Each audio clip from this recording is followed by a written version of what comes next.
अस्सलाम वालेकुम। आज के इस लेक्चर के अंदर हम सेल वॉल को बहुत डिटेल से स्टडी करेंगे और इस लेक्चर को कवर करने के बाद फ्यूचर में सेल वॉल का कंसेप्ट आपको हमेशा याद रहेगा। तो चलें स्टार्ट करते हैं कि सेल वॉल है क्या, या सेल वॉल को डिफाइन कैसे करते हैं। So cell wall is a specialised form of extracellular matrix that surrounds every cell of plant, fungi, bacteria and algae. Cell wall एक एक्स्ट्रा सेलुलर मैट्रिक्स है, यानी सेल के बाहर मौजूद एक मटेरियल है जो सराउंड कर रहा होता है plant, algae, fungi and bacteria cell को। ठीक है, एनिमल सेल के अंदर सेल वॉल नहीं होती। सो सेल वॉल क्या है? एक्स्ट्रा सेलुलर मैट्रिक्स है और इसे मोस्टली नॉन लिविंग भी कहा जाता है। उसकी रीज़न ये है कि सेल वॉल के अंदर कोई ख़ास एंजाइमेटिक एक्टिविटीज़ नहीं हो रही होती या लिविंग एक्टिविटीज़ नहीं हो रही होती, इसलिए इसे non living material of cell भी कहा जाता है। ठीक है, और एक रीज़न ये भी है कि अगर ये लिविंग मटेरियल होता तो ये एनिमल सेल का भी पार्ट होना चाहिए थी सेल वॉल। तो ये आर्गूमेंट्स दिए जाते हैं। ओके, एक दूसरी डेफिनेशन भी कर लेते हैं। सेल वॉल क्या है? एक बाउंड्री है which surrounds plant, bacteria, fungi and algae cell. ठीक है, एक बाउंड्री भी हम इसे कह सकते हैं। ओके, जैसे कि मैंने आपको बताया कि सेल वॉल एक एक्स्ट्रा सेलुलर मैट्रिक्स है, सेल के बाहर मौजूद एक मटेरियल है जो प्लांट, फंजाई, बैक्टीरिया और एल्गी सेल को सराउंड कर रही होती है। सो प्लांट की जो सेल वॉल है, फंजाई की सेल वॉल, बैक्टीरिया, एल्गी, इन सब की सेल वॉल के अंदर थोड़ा बहुत डिफरेंस है।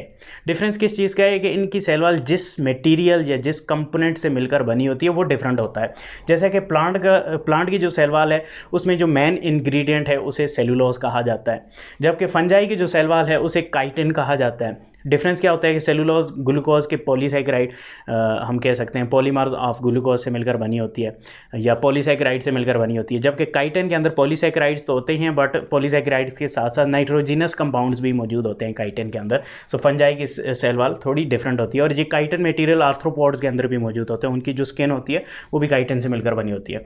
बैक्टीरिया की बात की जाए तो बैक्टीरिया की सेल वॉल को पेप्टिडोग्लाइकन कहा जाता है, यानी ग्लूकोज के साथ पेप्टाइड या प्रोटीन या अमाइनो एसिड भी मौजूद होता है बैक्टीरियल सेल वॉल के अंदर। और एल्गी की सेल वॉल सिमिलर होती है प्लांट के, बट थोड़े बहुत डिफरेंट कार्बोहाइड्रेट्स भी मौजूद होते हैं, जैसे कि ग्लूकोन वगैरह भी एल्गी की सेल वॉल के अंदर हमें देखने को मिलता है। आज के इस वीडियो के अंदर हमारा फोकस रहेगा प्लांट की सेल वॉल के ऊपर। ठीक है, सो प्लांट की सेल वॉल की डिटेल कंपोजिशन भी हम स्टडी करेंगे, डिटेल फंक्शंस कैसे परफॉर्म करती है, ये सारी चीज़ें हम स्ट्रक्चर भी देखेंगे।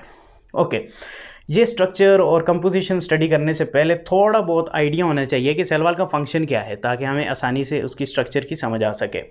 ठीक है, सो मेन फंक्शन बाउंड्री का क्या होता है? सेल वॉल एक बाउंड्री है, तो मेन फंक्शन बाउंड्री के, घर की बाउंड्री का फंक्शन मेन क्या होता है? प्रोटेक्शन, कोई चोर वगैरह अंदर ना आ जाए। सो सेल वॉल का भी एक फंक्शन ये होता है कि ये प्रोटेक्शन प्रोवाइड करती है टू माइक्रो ऑर्गेनिजम्स, और बाहर से कोई चीज़ हिट कर रही है, कोई ज़ख़म वगैरह, हर चीज़ से प्रोटेक्ट कर रही होती है प्लांट सेल को। ठीक है, और स्ट्रक्चर प्रोवाइड करती है प्लांट सेल को। सेल वॉल स्ट्रक्चर कैसे प्रोवाइड करती है, मैं एग्जांपल देता हूँ आपको। जैसे ये हमारे पास एक वॉलीबॉल है, ठीक है, इसकी जो ऊपर वाली कवरिंग है, समझ लें ये सेल वॉल है। ठीक है, सबसे बाहर वाली कवरिंग क्या है? सेल वॉल है। तो ये कवरिंग क्या कर रही है? इस फुटबॉल या वॉलीबॉल को स्ट्रक्चर भी दे रही है। इसके अंदर जो ब्लैडर होता है उसे अगर आप इससे निकाल के हवा भरें तो उसकी ब्लैडर की, जब आप ज़्यादा हवा भरेंगे तो स्ट्रक्चर थोड़ी बहुत चेंज हो जाती है, बट इस ऊपर वाली कवरिंग की वजह से ये इस वॉलीबॉल के अंदर हम जितनी भी हवा भरेंगे इसकी स्ट्रक्चर गोल ही रहेगी। सो स्ट्रक्चर भी प्रोवाइड कर रही है सेल वॉल, यानी सेल वॉल की जो स्ट्रक्चर है वही सेल की स्ट्रक्चर होती है। और सेल वॉल सपोर्ट भी प्रोवाइड करती है, सपोर्ट यानी स्ट्रेंथ भी प्रोवाइड करती है। आप उसके ऊपर कोई, जैसे आप लकड़ को देखें तो उस पर लकड़ कितना वज़न उठा सकती है, सो स्ट्रेंथ जो है उसे बियर करने की ताकत रखती है, इसे सपोर्ट भी कहा जाता है। यह आगे हम डिटेल से भी फंक्शंस को स्टडी करेंगे। ओके, सेल वॉल की जब हम नेचर की बात करते हैं तो नेचर होती है परमिएबल। परमिएबल का मतलब ये है कि ये सेल वॉल अलाउ करती है मटेरियल्स को सेल के अंदर आने के लिए और सेल से बाहर जाने के लिए। ठीक है, सेल मेम्ब्रेन की अगर हम बात करें तो वो सेमी परमिएबल होती है, यानी कुछ मटेरियल्स को अलाउ करती है सेल के अंदर आने के लिए और कुछ मटेरियल्स को अलाउ नहीं करती। ठीक है, सेल के अंदर आने और बाहर जाने दोनों चीज़ों को हम परमिएबिलिटी कह सकते हैं। ठीक है, सो सेल वॉल जो होती है वो फ्रीली परमिएबल होती है, बट ये परमिएबिलिटी क्या है? एक लिमिट है। यानी एक साइज़ है, एक वज़न है, उस मालिक्यूल से बड़ा अगर कोई मालिक्यूल होगा वो इंटर नहीं हो पाएगा। उससे छोटे जिस टाइप के भी मालिक्यूल्स होंगे वो सेल के अंदर इंटर कर जाएंगे, और वो लिमिट आ जाती है 30 to 60 KDA, किलो डेल्टन। ये यूनिट आ जाती है जो वज़न को नाप रही होती है, ठीक है। अगर हम इसे नैनोमीटर या साइज़ में मेजर करें तो तकरीबन 1 to 2 नैनोमीटर की साइज़ की, जो यानी बहुत एक्सट्रीमली स्मॉल मालिक्यूल्स हैं, पार्टिकल्स हैं, स्ट्रक्चर्स हैं, वो सेल वाल के अंदर आसानी से इंटर हो सकती हैं, आसानी से बाहर जा सकती हैं ये स्ट्रक्चर्स, ठीक है। सो इन छोटे छोटी स्ट्रक्चर्स के लिए सेल वाल परमिएबल होती है। इससे बड़ी स्ट्रक्चर्स आ जाती हैं, जैसे कि माइक्रो ऑर्गेनिज्म आ जाते हैं, तो वो आसानी से इंटर नहीं हो सकते सेल वाल के अंदर, क्योंकि ये प्रोटेक्शन है एक, ठीक है। आसानी से आपको अब समझ आ चुकी होगी कि परमिएबिलिटी का क्या मतलब होता है, क्योंकि बहुत सारे स्टूडेंट कंफ्यूज होते हैं कि सेल वाल हर चीज़ को अलाउ कर दिया तो माइक्रो ऑर्गेनिज्म भी जाने चाहिए अंदर। ऐसा नहीं है, बट एक लिमिट है, उसके अंदर उससे छोटी जितनी भी चीज़ें हैं वो आसानी से इंटर कर सकती हैं। जैसे कि सेल मेम्ब्रेन के अंदर ऐसा नहीं होता, वो सिलेक्टिव होती है, कुछ चीज़ों को अलाउ करती है on the by the nature of cell membrane. Cell membrane की नेचर ऐसी होती है कि कुछ मॉलिक्यूल्स को अलाउ करती है, कुछ को नहीं करती, यानी वो हाइड्रोफिलिक और हाइड्रोफोबिक नेचर की वजह से कुछ मॉलिक्यूल जो छोटा है उसे अलाउ कर देगी, उसी साइज़ का दूसरा मॉलिक्यूल उसे अलाउ नहीं करेगी, तो ये उसकी नेचर होती है। बट सेल वाल की नेचर ये होती है कि वो हर मॉलिक्यूल को अलाउ करेगी एक स्पेसिफिक साइज़ के तौर पर, क्योंकि ये नॉन लिविंग, एक और यहाँ पर हमें हिंट मिल गया है कि ये नॉन लिविंग है, क्योंकि ये रिपेल नहीं कर रही किसी भी मॉलिक्यूल को। ओके, अब हम चलते हैं कंपोजिशन की तरफ। सेल वाल किस चीज़ से मिलकर बनी होती है? कंपोजिशन में सबसे पहले हम देखेंगे सेल वाल 3 लेयर से मिलकर बनी होती है। सो इसे हम मल्टी लेयर्ड बोलते हैं। 3 लेयर में सबसे ऊपर वाली जो लेयर होती है उसे मिडल लैमेला कहा जाता है, उसके अंदर एक लेयर आती है जिसे प्राइमरी सेल वाल कहा जाता है, उसके अंदर एक और लेयर आती है जैसे सेकेंडरी सेल वाल कहा जाता है। इन तीनों लेयर्स को डायग्रामेटिकली देखते हैं। यहाँ पर लेट्स से मैंने एक प्लांट सेल ड्रा कर रखा है, ठीक है, ये प्लांट सेल है, और ये दूसरा प्लांट सेल है जो इनकम्प्लीट ड्रा किया हुआ है मैंने, ये तीसरा प्लांट सेल है जो इनकम्प्लीट ड्रा किया हुआ है। बस आपको समझाने के लिए ये सेल्स दूसरे भी ड्रा करने ज़रूरी थे, क्योंकि जो सबसे ऊपर वाली लेयर है मैंने कहा वो क्या है, मिडिल लैमेला है। सो यहाँ पर ये येलो कलर की जो लेयर आपको नज़र आ रही है ये क्या है, मिडिल लैमेला, ठीक है। अब ये मिडिल लैमेला अगर आप गौर से देखें तो मिडिल लैमेला से नीचे एक लेयर है, ये ब्लैक कलर की जो लेयर है इसे प्राइमरी सेल वाल कहा जाता है, ठीक है। सो ये प्राइमरी सेल वाल आ गई और ये मिडिल लैमेला। सो यहाँ पर ये दूसरा जो सेल है इसकी भी बाहर मिडिल लैमेला, इसकी प्राइमरी सेल वाल के भी बाहर मिडिल लैमेला है, इस सेल की भी प्राइमरी सेल वाल के बाहर मिडिल लैमेला है। सो मिडिल लैमेला जो लेयर है ये एक्चुअल में दोनों सेल्स की प्राइमरी सेल वाल के दरमियान शेयर हो रहा है मिडिल लैमेला का रीजन, ठीक है। तो ज़रा डिटेल में आपको इसलिए बताया कि ये जो 2 प्राइमरी सेल वाल्स हैं उनके दरमियान के रीजन को मिडिल लैमेला कहा जाता है। और मिडिल लैमेला का फंक्शन क्या होता है? मिडिल लैमेला 2 सेल्स को आपस में जोड़े रखता है, सीमेंट किए रखता है। सिंपल एग्जांपल मैं आपको बताऊं, यानी 2 ईंटें हैं, उनके दरमियान अगर आपने मसाला डालना है जोड़ने के लिए, जो आप मसाला सीमेंट का बनाकर डालते हैं, तो वो मसाला एक किस्म का मिडिल लैमेला है।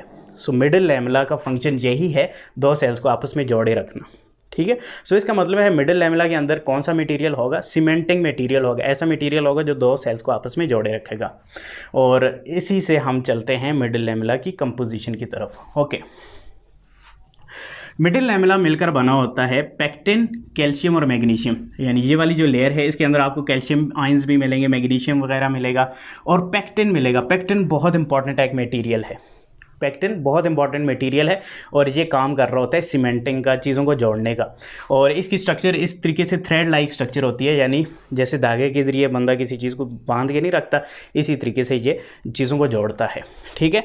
और इसकी नेचर क्या है कि पेक्टिन जो होता है ये वाटर सॉल्युबल होता है, ये आपने याद रखना है, वाटर सॉल्युबल होता है। और ये पॉलीसैकेराइड है, यानी कार्बोहाइड्रेट है, यानी बहुत सारे यूनिट कार्बोहाइड्रेट के, बहुत स्मॉलर कार्बोहाइड्रेट जिन्हें मोनोमर्स हम बोलते हैं, उनके बहुत सारे यूनिट से मिलकर ये बना होता है पेक्टिन, ठीक है। सो इसे हम कहते हैं वाटर सॉल्युबल पॉलीसैकेराइड।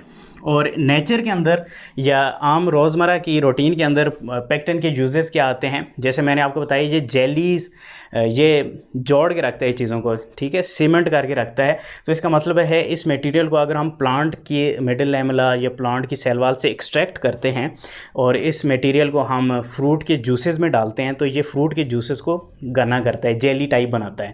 तो यही यूज़ किया जाता है पेक्टिन को प्लांट की सेल वाल से निकाल कर फ्रूट जूसेस में डालकर उसे घना किया जाता है, उसकी जेलीज़ बनाई जाती हैं, जैम्स वगैरह में यूज़ किया जाता है। सो पेक्टिन के यूजेस क्या हैं जेलीज़ और जैम्स में। ये एग्जांपल्स देनी इसलिए ज़रूरी हैं कि इसके बाद आपको ये मटेरियल हमेशा के लिए याद रहेगा। जब तक हमें फिज़िकल कोई एग्जांपल नहीं पता होती, वो मटेरियल, वो कोई भी बात हो, वो हमें आसानी से भूल जाती है। सो पेक्टिन आपने याद रखना है एक ऐसा मटेरियल है जो जेलीज़ और जैम्स वगैरह बनाने में हेल्प करता है। सो इससे आपको याद आएगा, अच्छा ये मिडिल लैमेला के अंदर मौजूद है, तो ये जेलीज़ बना रहा है फ्रूट जूसेस को, जेलीज़ तो ये जोड़ रहा है, तो इसका मतलब मिडिल लैमेला का काम क्या है, दो प्राइमरी सेल वाल्स को आपस में जोड़ना या दो सेल्स की बाउंड्रीज़ को आपस में जोड़े रखना। सो डेफिनेटली मिडिल लैमेला का यही फंक्शन है, और उसका फंक्शन किस वजह से है, पेक्टिन मटेरियल की वजह से है। क्लियर हो गया? ओके, अब हम स्ट्रक्चर की तरफ चलते हैं। मिडिल लैमेला के नीचे मैंने ब्लैक कलर में ड्रा कर रखी है एक लेयर जिसे प्राइमरी सेल वाल कहा जाता है। This is the layer called primary cell wall. यहाँ पर ये ब्लैक कलर में प्राइमरी सेल वाल है, ये ब्लैक कलर में प्राइमरी सेल वाल है। सो मिडिल लैमेला के फ़ौरन बाद जो लेयर स्टार्ट होती है उसे प्राइमरी सेल वाल कहा जाता है। इन जनरल हम सेल वाल बोलते हैं, बट एक्चुअल में वो प्राइमरी सेल वाल होती हैं। ठीक है, स्ट्रक्चर आपको समझ आ गई। अब हम कंपोजिशन की तरफ चलते हैं। प्राइमरी सेल वाल को जब हम देखते हैं तो ये मिलकर बनी होती है पेक्टिन से। पेक्टिन हम ऑलरेडी स्टडी कर चुके हैं, उस मटेरियल का फंक्शन क्या है ये हम स्टडी कर चुके हैं सारा कुछ, तो आपको समझ आ चुका होगा कि पेक्टिन का काम क्या होगा, प्राइमरी सेल वाल को भी जोड़े रखना। किस चीज़ को जोड़ेगी मैं आपको बताता हूँ। पेक्टिन के साथ साथ सेलुलोज मौजूद होता है प्राइमरी सेल वाल के अंदर, और हेमी सेलुलोज मौजूद होता है। और ये सेलुलोज बहुत इंपॉर्टेंट मटेरियल है, क्योंकि सेल वाल का मेन इंग्रेडिएंट जो है वो सेलुलोज ही है। सबसे ज़्यादा मिकदार में सेलुलोज ही आपको सेल वाल के अंदर नज़र आएगा। अब सेलुलोज क्या होता है? सेलुलोज एक कम्प्लेक्स और एबंडेंट पॉलीसैकेराइड है नेचर के अंदर। कॉम्प्लेक्स है, लेकिन ये सबसे ज़्यादा पाया जाता है, क्योंकि प्लांट्स दुनिया के ऊपर बहुत ज़्यादा है और प्लांट की सेल वाल में सबसे ज़्यादा सेलुलोज है। तो पूरी दुनिया में हम कह सकते हैं कि नेचुरली अक्रिंग सबसे ज़्यादा मिकदार में पाया जाने वाला जो पॉलीसैकेराइड है वो सेलुलोज है। ठीक है, ये एमसीक्यूज़ में आता है कि most abundant naturally occurring polysaccharide in nature और अर्थ इज़ कॉल्ड सेलुलोज। ठीक है, ओके। सेलुलोज को जब हम देखते हैं तो सेलुलोज ग्लूकोज के यूनिट्स आपस में जब कोवलेंटली बॉन्ड से जुड़ते हैं तो सेलुलोज बनता है। ग्लूकोज के बहुत सारे मालिक्यूल्स आपस में जुड़ते हैं, कितने मालिक्यूल्स, 500 to 3000 मालिक्यूल्स आपस में जुड़ते हैं तो सेलुलोज बनता है। ठीक है, और सेलुलोज जो है ये फाइबर्स की फॉर्म में सेल वाल के अंदर मौजूद होता है। जैसे यानी ये जो आपको पेन नज़र आ रहा है, ये धागे से नज़र आ रहे हैं, थ्रेड्स की फॉर्म में ये सेल वाल के अंदर मौजूद होता है, और वो ये स्ट्रेंथन कर रहा होता है सेल वाल को। ठीक है, तकरीबन 500 to 3000 ग्लूकोज आपस में जुड़ते हैं तो सेलुलोज बनाते हैं। और ये आपको वेजिटेबल्स के अंदर, यानी जो ग्रीन लीव्स हैं उनके अंदर आपको 33% सेलुलोज मिलेगा। और जो कॉटन है, कॉटन जैसे रुई, जैसे हम रुई कह सकते हैं सिंपली, और इससे धागा भी बनता है, कपड़े भी बनते हैं, ये सारे कॉटन के अंदर 90% जो है वो सेलुलोज होता है। ठीक है, यानी कॉटन के जो सेल्स हैं उनमें 90% सेलुलोज होता है, सेल का बाकी पार्ट बहुत छोटा सा होगा, और इसलिए कॉटन को बहुत ज़्यादा फंक्शंस के लिए यूज़ किया जाता है। और कॉटन के डिफरेंट जो फंक्शंस हैं अभी हम सेलुलोज के फंक्शंस में भी देखेंगे। और जो वुडी सेल्स हैं, यानी जो वुड पोर्शन वाले सेल्स हैं, प्लांट के जो वुड वाले सेल्स हैं, वहाँ पर सेलुलोज 50% होता है। सो इसका मतलब है वेजिटेबल्स वाले एरिया में सबसे कम सेलुलोज पाया जाता है। उसकी एक रीज़न है, मैं अभी आपको बताने वाला हूँ। यूजेस स्टडी कर लेते हैं, फिर उस रीज़न की तरफ चलते हैं कि वेजिटेबल्स में सेलुलोज क्यों कम है। यूजेस आ जाते हैं। सेलुलोज को पेपर मेकिंग में यूज़ किया जाता है। ये जो हम पेपर जिन पर राइटिंग करते हैं ये सारे सेलुलोज से मिलकर बने होते हैं। और कॉटन कि जितने भी धागे बनाने हैं, कपड़े बनाने हैं, हर चीज़ में ये सेलुलोज यूज़ होता है। सेलुलोज को एक्सट्रैक्ट किया जाता है और इससे कपड़े और बहुत सारी चीज़ें बनाई जाती हैं। स्पेशली कॉटन को यूज़ किया जाता है डायरेक्टली। जो कपास की गंदम है, गंदम कह रहा हूँ, फसल है, वहाँ पर जो कॉटन होता है। ठीक है, ओके। अब मैंने आपको बताना है कि 33% वेजिटेबल्स के अंदर सेलुलोज कम क्यों होता है। उसकी एक रीज़न है कि ये जो प्राइमरी सेल वाल है ये तकरीबन सारे के सारे प्लांट सेल्स में मौजूद होती है, लेकिन कुछ प्लांट सेल्स ऐसे होते हैं जिनके अंदर सेकेंडरी वाल होती है। प्राइमरी सेल वाल के अंदर एक और लेयर होती है जिसे सेकेंडरी सेल वाल कहा जाता है। ये कुछ सेल्स के अंदर होती है। और कौन से सेल्स के अंदर होती है? ये होती है वुडी सेल्स के अंदर। यानी प्लांट का जो नीचे वाला पोर्शन है, जो वुड वाला पोर्शन है, वहाँ पर आपको सेकेंडरी सेल वाल भी मिलेगी सेल्स के अंदर। ठीक है। लेकिन जो ऊपर वाले पार्ट्स हैं, जो ग्रीन पार्ट्स हैं, लीव्स के पार्ट्स हो गए, ग्रीन स्टेम के पार्ट्स हो गए, या मेरिस्टेमेटिक टिश्यूज हम बोलते हैं, जो कि ग्रो कर रहे होते हैं, तो उनके अंदर जो सेकेंडरी सेल वॉल है वो नहीं होती। क्लियर हो गया? यहाँ तक आपको समझ आ गई। अब आगे आपको वेजिटेबल्स की भी समझ आएगी। जबकि हम वेजिटेबल्स को देखते हैं तो वहाँ पर वो वेजिटेबल्स ग्रीन होती हैं, सो इसका मतलब है वेजिटेबल्स वाले प्लांट्स के अंदर सेकेंडरी सेल वॉल नहीं होगी, right. So secondary cell wall ना होने की वजह से वहाँ पर सेलुलोज की मिकदार जो है वो कम हो जाती है। उसकी वजह ये है कि ये जो सेकेंडरी सेल वॉल है इसके अंदर भी सेलुलोज होता है। सो वुड वाला जो पोर्शन है वहाँ पर सेलुलोज ज़्यादा होगा क्योंकि उसके अंदर सेकेंडरी सेल वॉल भी है। इसीलिए यहाँ पर मैंने लिखा है जो वुडी पार्ट है सेल का, प्लांट सेल का, वहाँ पर सेलुलोज ज़्यादा होती है, 50% होती है, जो जबकि वेजिटेबल्स के पार्ट में 33% या 35% कम होती है सेलुलोज। और उसकी वजह यह है कि जो ग्रीन पार्ट होता है वहाँ पर सेकेंडरी सेल वॉल नहीं होती, क्योंकि सेकेंडरी सेल वॉल के अंदर भी सेलुलोज होता है। सो वहाँ पर सेलुलोज या सेकेंडरी सेल वॉल ही नहीं होगी तो सेलुलोज ऑटोमेटिकली कम होकर प्राइमरी सेल वाला सेलुलोज ही मौजूद हमें मिलेगा। सो वेजिटेबल्स के अंदर सेलुलोज की मिकदार थोड़ी बहुत कम होती है। ओके, अब हम प्राइमरी सेल वॉल के अंदर जो तीसरा मटेरियल है जैसे हेमी सेलुलोज बोलते हैं उसे स्टडी करते हैं। हेमी सेलुलोज क्या है? हेमी होता है हाफ, यानी जी सेलुलोज ही है लेकिन इसके अंदर कुछ चेंजेस हैं। चेंजेस क्या हैं कि सेलुलोज स्ट्रेट होता है, लीनियर होता है, ठीक है, उसमें ब्रांचेज आपको नहीं मिलेंगे, ग्लूकोज के मॉलिक्यूल आगे पीछे जुड़े हुए हैं। जबकि हेमी सेलुलोज के अंदर क्या होता है, कुछ ब्रांचेज भी मिलेंगे आपको, यानी कि कुछ ऑर्गेनिक मॉलिक्यूल्स ब्रांचेज बना रहे होते हैं सेलुलोज के। सो इसे हम इसी वजह से हेमी सेलुलोज बोलते हैं, यानी कुछ हेमी सेलुलोज टाइप का ही हाफ टाइप का सेलुलोज है, ठीक है। और वो ब्रांचेज मिलती हैं तकरीबन जाइलोज मॉलिक्यूल है जिसे हम एल्डिहाइड भी बोलते हैं, जिसमें कार्बन के एक साइड पे डबल बॉन्ड के साथ ऑक्सीजन मिलता है और एक साइड पे हाइड्रोजन मिलता है, ठीक है, इसे हम एल्डिहाइड बोलते हैं। ये केमिस्ट्री में आपने स्टडी किया होगा, जहाँ पर हम डिटेल नहीं देखते। और ग्लैक्टोज वगैरह ये मॉलिक्यूल्स ब्रांचिंग बना रहे होते हैं। सिंपल मैं आपको बताता हूँ, यानी कि अगर हम सेलुलोज को देखें तो सेलुलोज में ग्लूकोज के मॉलिक्यूल ऐसे जुड़े होते हैं, ये ग्लूकोज का मॉलिक्यूल, ये बॉन्डिंग बनी, दूसरी ग्लूकोज के ऐसे स्ट्रेट बने हुए हैं। जबकि जो हेमी सेलुलोज है उसमें इस तरीके से लेट से एक ब्रांच निकल आई और जाइलोज का मॉलिक्यूल अटैच है, एक ब्रांच निकल आई ग्लैक्टोज या इस तरीके से, सो ब्रांचेस बन जाती हैं हेमी सेलुलोज की। क्लियर हो गया? Okay, so hemicellulose is the branched polysaccharide, ठीक है, ब्रांच पॉलीसेकेराइड है और जाइलोज और डिफरेंट टाइप की ब्रांचेस निकलती हैं। इसे क्रॉस लिंकिंग ग्लाइकेन भी कहा जाता है क्योंकि इसके अंदर क्रॉस लिंकिंग बनी हुई है, ग्लूकोज डिफरेंट ग्लूकोज जुड़े हुए हैं, ब्रांचेस बना रहे हैं, ठीक है। यूजेस की बात की जाए तो हेमी सेलुलोज आपको इसके यूजेस मिलेंगे अल्कोहल प्रोडक्शन के अंदर, क्योंकि इसके अंदर ऑक्सीजन होती है, OH होता है, सो अल्कोहल वगैरह की प्रोडक्शन में ये यूज़ होता है। और इमल्सीफायर के तौर पर भी ये यूज़ होता है। इमल्सीफायर क्या होता है कि यानी ऑयल और वाटर को अगर आप आपस में मिक्स करें तो वो मिक्स नहीं होता, ऑयल ऊपर रह जाता है, वाटर नीचे रह जाता है, सो इमल्सीफायर डाला जाता है। So for example hemicellulose का कोई इमल्सीफायर बनाकर डाला हुआ है।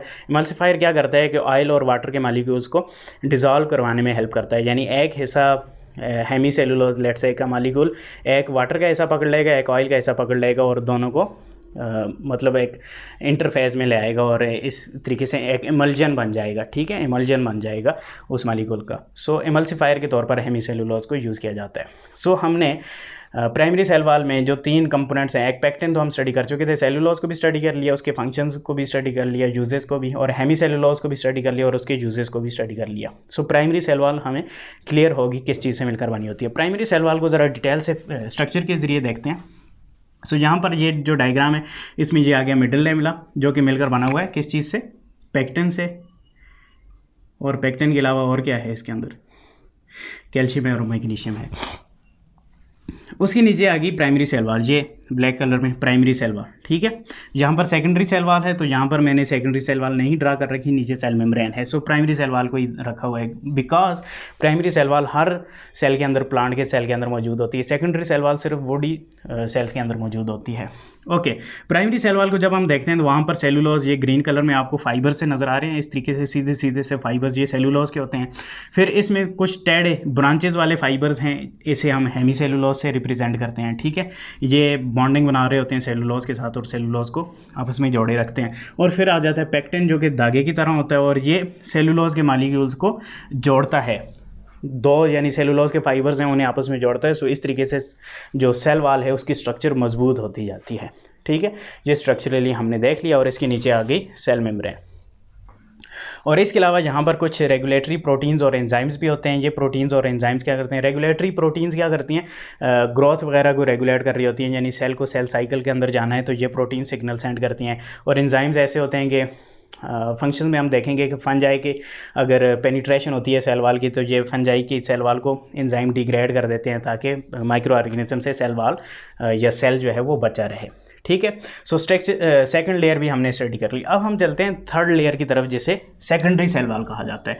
प्राइमरी सेल वाल के नीचे एक और लेयर है जिसे सेकेंडरी सेल वाल कहा जाता है और ये काफ़ी मोटी लेयर होती है, लेकिन ये सिर्फ और सिर्फ वुडी प्लांट्स के अंदर आपको देखने को मिलेगी, वुड वाले एरिया के अंदर आपको देखने को मिलेगी, यानी ऐसे प्लांट जिनके अंदर वुड नहीं है वहाँ पर सेकेंडरी सेल वाल भी नहीं होगी। सो आपने आसान कर देना है, आपने टेंशन नहीं लेनी कि जो वुडी पार्ट है वहाँ पर सिर्फ सेकेंडरी सेल वाल आपको मिलेगी। ओके, सो यहाँ पर ये आ गई सेल मेम्ब्रेन ब्लू कलर में और ये आ गई प्राइमरी सेल वाल। सो इन दोनों के दरमियान जो लेयर है ये सेकेंडरी सेल वाल है। सो बेसिकली इसके भी 3 पार्ट्स होते हैं, ये 3 लेयर्स में होती है, बट यहाँ पर मैंने एक ही लेयर में ड्रा कर रखी है सेकेंडरी सेल वाल। ओके, अब सेकेंडरी सेल वाल जो है यहाँ पर इसे जब हम देखते हैं इसकी कंपोजिशन तो सेकेंडरी सेल वाल के अंदर एक मॉलिक्यूल होता है जिसे लिग्निन कहा जाता है, ये ऐड हो चुका है। बाकी सेलुलोज होता है, हेमी सेलुलोज होता है उसी तरीके से। प्राइमरी सेल वाल की तरह हेमी सेलुलोज और सेलुलोज मौजूद होता है, लेकिन एक्स्ट्रा एक मॉलिक्यूल होता है जिसे लिग्निन कहा जाता है और ये बहुत इंपॉर्टेंट मॉलिक्यूल है सेकेंडरी सेल वाल को मज़ीद स्ट्रेंथन करने के अंदर। ठीक है, ओके। अच्छा, इसमें एक और चीज़ यहाँ पर मैं आपको बता दूँ कि ये जो पेक्टिन है ये तो वाटर सॉल्युबल है, इसके अलावा ये जो सेलुलोज है, हेमी सेलुलोज है और लिग्निन, ये 3 ऐसे मॉलिक्यूल्स हैं जो कि वाटर इनसॉल्युबल हैं। ठीक है, और प्लांट की जो सेल वाल है वो ज़्यादातर इन्हीं मॉलिक्यूल से मिलकर बनी हुई है, सेलुलोज से मिलकर बनी है, हेमी सेलुलोज से मिलकर बनी है, लिग्निन से मिलकर बनी है। सो ज़्यादा इसका मतलब है सेल वाल क्या है, वो वाटर इनसॉल्युबल है। सो आप देख पा रहे होंगे कि बहुत सारी जो लकड़ है जब उसे हम वाटर के ऊपर रखते हैं तो वो फ्लोट कर रही होती है, उसमें एयर स्पेसेस भी हैं और पानी के अंदर जो लकड़ है वो बहुत अरसे तक ख़राब भी नहीं होती। उसकी मेन वजह यही है कि वाटर इनसॉल्युबल है, वाटर उसके अंदर डिज़ोल्व नहीं होता या सॉल्युबल नहीं होता है, जिसकी वजह से वो प्रोटेक्ट कर सकती है अपने आप को। ठीक है, okay. Secondary cell wall lignin की अगर हम बात करें, मैंने आपको बताया सेकेंडरी सेल वाल के अंदर एक इंपॉर्टेंट मॉलिक्यूल है जिसे लिग्निन कहा जाता है, वो मौजूद होता है। लिग्निन क्या है, लिग्निन एक ऑर्गेनिक पॉलीमर है। ये याद रखिए ये सैकराइड नहीं है, ये कार्बोहाइड्रेट नहीं है। अभी तक हमने पेक्टिन, हेमी सेलुलोज, सेलुलोज को स्टडी किया था, ये तीनों कार्बोहाइड्रेट्स थे, जबकि जो लिग्निन है ये कार्बोहाइड्रेट नहीं है, बट ये ऑर्गेनिक पॉलीमर है, ये ऑर्गेनिक मॉलिक्यूल ज़रूर है बट ये कार्बोहाइड्रेट नहीं है। सो इसे हम नॉन कार्बोहाइड्रेट बोलेंगे। और ये होता है कि ये एरोमेटिक अल्कोहल होता है, एरोमेटिक अल्कोहल होता है। ठीक है, इसे फिनोल भी कहा जाता है। सो ये आ गया लिग्निन। अब इसकी नेचर क्या होती है कि ये वाटर इनसॉल्युबल होता है। ठीक है, और इस वजह से ये वाटर को ट्रांसपोर्ट करने में भी हेल्प करता है। जैसे मैंने आपको बताया secondary cell wall woody area में होती है और वुडी एरिया के अंदर सेल्स की फंक्शन के लिए बाकी चीज़ें तो इतनी नहीं चाहिए, सेल ओपन चाहिए। वुडी एरिया को जब हम प्लांट के देखते हैं वहाँ पर हमें जाइलम के मॉलिक्यूल्स चाहिए, सॉरी सेल्स चाहिए। ठीक है, जाइलम वगैरह के। सो जाइलम की जो वाल है, वेसल्स होती हैं, वो जाइलम की जो सेल्स हैं उनमें वेसल्स होते हैं। वेसल्स की जो वाल है वो लिग्निन से मिलकर बनी होती है, जिसकी वजह से वाटर ट्रांसपोर्ट भी आसानी से हो सकता है, वाटर एब्जॉर्ब नहीं होता और आसानी से ट्रांसपोर्ट होता रहता है और जाइलम वेसल्स को स्ट्रेंथ भी मिलती है और वुडी एरिया को स्ट्रेंथ भी मिल रही होती है इसी वजह से। ठीक है, सो वाटर ट्रांसपोर्ट के तौर पर भी काम कर रहा होता है और मैकेनिकल स्ट्रेंथ भी प्रोवाइड करता है लिग्निन। लिग्निन का मॉलिक्यूल जो है वो बेयर कर सकता है बहुत ज़्यादा हैवी वज़न। ठीक है, यानी लकड़ की अगर हम स्ट्रेंथ की बात करें तो स्टील के बराबर उसकी स्ट्रेंथ होती है, जो मजबूत लकड़ें होती हैं। इसका मतलब वहाँ पर ज़्यादा लिग्निन मौजूद होता है। ठीक है, सो मैकेनिकल स्ट्रेंथ भी देता है लिग्निन। ओके, वुड की अगर हम बात करें तो वुड का 25% जो पार्ट है वो लिग्निन से मिलकर बना होता है, यानी सेल वाल का 25%। सो इसी वजह से जो सेकेंडरी सेल वाल है उसे मैंने बहुत बड़ा ड्रा कर रखा है, यानी सेल का मेन पार्ट जो है वो बहुत छोटा है और जो सेल वाल है वो बहुत मोटी है। यहाँ पर अगर आप देखें तो सेकेंडरी सेल वाल में अगर हम देखें तो लिग्निन जो है वो 25% लिग्निन मौजूद होता है, 25% लिग्निन, और बाकी 50% तो हमने पहले स्टडी कर लिया सेलुलोज होता है और तकरीबन 25% बच गया, उसमें हेमी सेलुलोज और प्रोटीन्स और इस तरीके की स्ट्रक्चर्स होती हैं जो सेल वाल को बना रही होती हैं। और लिग्निन के फंक्शंस की अगर हम बात करें तो ये यूज़ होता है प्लाईवुड और जो बोर्ड है, जैसे प्लाईवुड जितनी भी हैं, ये यहाँ पर जिस बोर्ड पर मैं लिख रहा हूँ ये गत्ते का है। सो ये गत्ता जो है ये लिग्निन के एक्सट्रैक्ट से ही मिलकर बना होता है। और इसके अलावा जो वुड जिसे हम जलाते हैं तो उसमें भी लिग्निन है, ठीक है, एज अ फ्यूल भी यूज़ होता है। ओके, अब स्ट्रक्चर के अंदर कुछ एक चीज़ थी जो रह चुकी है, जैसे प्लाज्मोडेस्माटा कहा जाता है। जैसे मैंने आपको बताया कि सेल वॉल जो होती है वो परमिएबल होती है, यानी छोटे मॉलिक्यूल्स को आसानी से अंदर और बाहर जाने देती है। तो इसकी मेन रीज़न है प्लाज्मोडेस्माटा। प्लाज्मोडेस्माटा क्या होता है? एक टनल होती है सेल वॉल के अंदर, ठीक है, सेल वॉल के अंदर एक होल होता है, सुराख होता है, टनल होती है, जिसे प्लाज्मोडेस्माटा कहा जाता है। और इस प्लाज्मोडेस्माटा, इस चैनल के ज़रिए एक सेल दूसरे सेल्स के दरमियान कम्युनिकेशन हो रही होती है। यानी इस सेल से अगर किसी चीज़ ने इस सेल के अंदर जाना है तो ये प्लाज्मोडेस्माटा जो टनल है, चैनल है, होल है, इसके ज़रिए वो चीज़ इस सेल में ट्रांसफ़र होगी। जैसे कि कोई फूड एक्स्ट्रा हो चुका है, वाटर एक्स्ट्रा हो चुका है, वो इस सेल से इस सेल के अंदर जाएगा। या कोई सिग्नल प्रोवाइड करना है, जहाँ पर वायरस का अटैक हो चुका है तो इस सेल से कोई सिग्नल जाना है इस सेल की तरफ, तो इस चैनल को यूज़ करते हुए वो सिग्नल जाएगा और ये सेल प्रिवेंटिव मेजर्स करेगा। सो डिफरेंट कम्युनिकेशन चैनल्स हम इसे कह सकते हैं प्लाज्मोडेस्माटा। हर सेल के अंदर काफ़ी सारे प्लाज्मोडेस्माटा होते हैं, जो सेल वॉल के अंदर होल्स होता है उसे हम प्लाज्मोडेस्माटा बोलते हैं। सो होपफुली आपको ये सारी चीज़ें क्लियर हो चुकी हैं। अब हम फंक्शन की तरफ चलते हैं कि सेल वॉल का फंक्शन क्या है। शुरू में हमने थोड़ा बहुत डिस्कस किया था, यहाँ डिटेल से देखते हैं। पहला फंक्शन तो ये है कि cell wall mechanical strength provide करती है प्लांट सेल्स को या प्लांट को। मैकेनिकल स्ट्रेंथ का मतलब क्या है कि आप उस पर कोई स्पेसिफिक लोड डालें तो वो सेल बियर कर सके उस लोड को, तो उसे हम मैकेनिकल स्ट्रेंथ बोलते हैं। जैसे कि मैंने आपको वॉलीबॉल की एग्जांपल दी, फुटबॉल की एग्जांपल दी, तो ऊपर वाली जो कवरिंग है वो उस लोड को बियर करने की कैपेसिटी देती है, स्ट्रेंथ प्रोवाइड करती है। सो इसी तरीके से जो सेल वॉल है वो मैकेनिकल स्ट्रेंथ प्रोवाइड कर रही होती है प्लांट सेल्स को, ठीक है, इसे हम सपोर्ट भी बोलते हैं। इसके अलावा प्रोटेक्शन प्रोवाइड करती है, protection from micro organism, from viruses, from injury, different type की प्रोटेक्शन प्रोवाइड कर रही है सेल वॉल, ठीक है। स्ट्रक्चर प्रोवाइड कर रही है, जो सेल वॉल की स्ट्रक्चर है वही सेल की स्ट्रक्चर होती है। जैसे मैंने आपको एग्जांपल दी थी वॉलीबॉल की, जो आउटर कवरिंग की स्ट्रक्चर होती है, जब हम हवा भरते हैं तो उससे एक्स्ट्रा कोई स्ट्रक्चर नहीं निकलती। सो वो कवरिंग की जो स्ट्रक्चर है वही सेल की स्ट्रक्चर होती है। सो इसी तरीके से सेल वॉल स्ट्रक्चर भी मेंटेन किए रखती है प्लांट की या प्लांट सेल की, ठीक है। और इसके अलावा विथस्टैंड टर्गर प्रेशर।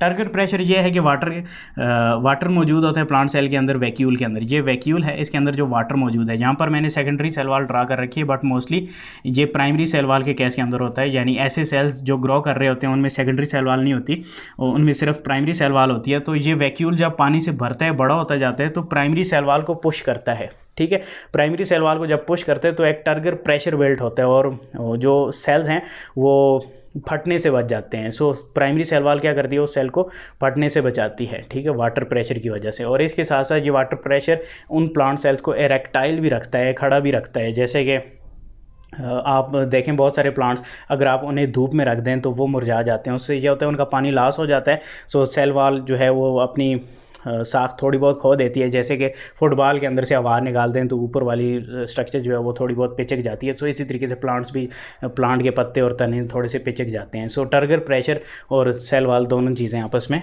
काउंटर करती हैं एक दूसरे को। इसके अलावा कम्युनिकेशन एक बहुत इंपॉर्टेंट फंक्शन है, वो मैंने आपको बता दिया। प्लाज्मोडेस्माटा चैनल्स मौजूद होते हैं जिसके ज़रिए सेल्स और सेल के दरमियान कम्युनिकेशन होती है। स्टोरेज एक फंक्शन आ जाता है सेल वॉल का। स्टोरेज यानी जो सीड्स वगैरह हैं वहाँ पर सेलुलोज की फॉर्म में फूड स्टोर होता है, और यही सेलुलोज फिर, क्योंकि ये ग्लूकोज से मिलकर बना हुआ है, ये ग्लूकोज हटता जाता है सेलुलोज से, सीड्स में से। जब हम उसे ज़मीन के अंदर बो देते हैं तो क्या होता है, वो सेलुलोज में से ग्लूकोज टूटकर एनर्जी प्रोवाइड करके प्लांट की ग्रोथ करवाता है, ठीक है, सीडलिंग की ग्रोथ होती है।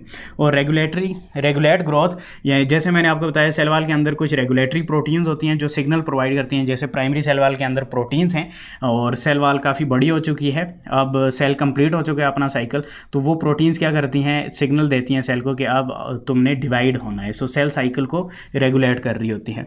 और इसके अलावा वाटर ट्रांसपोर्ट में सेल वॉल हेल्प करती है। जैसे मैंने आपको बताया कि जो जाइलम के सेल्स होते हैं उनकी जो सेल वॉल है उसमें लिग्निन बहुत ज़्यादा होता है, या उनकी जो वाल है वो लिग्निन से मिलकर बनी होती है जो वाटर इनसॉल्युबल होती है। सो वाटर ट्रांसपोर्ट में आसानी से हेल्प कर सकती है। सो काफ़ी डिटेल में सेल वॉल को हमने डिस्कस किया। फ्यूचर में आने वाले जो लेक्चर्स हैं जैसे कि सेल मेम्ब्रेन, उन्हें भी डिटेल से देखेंगे। अगर आपको ऐसे ही डिटेल लेक्चर चाहिए तो कमेंट सेक्शन में ज़रूर बताइएगा। होपफुली आपको लेक्चर समझ में आया होगा। नेक्स्ट लेक्चर तक के लिए मुझे इजाज़त दें। शुक्रिया, अल्लाह हाफ़िज़।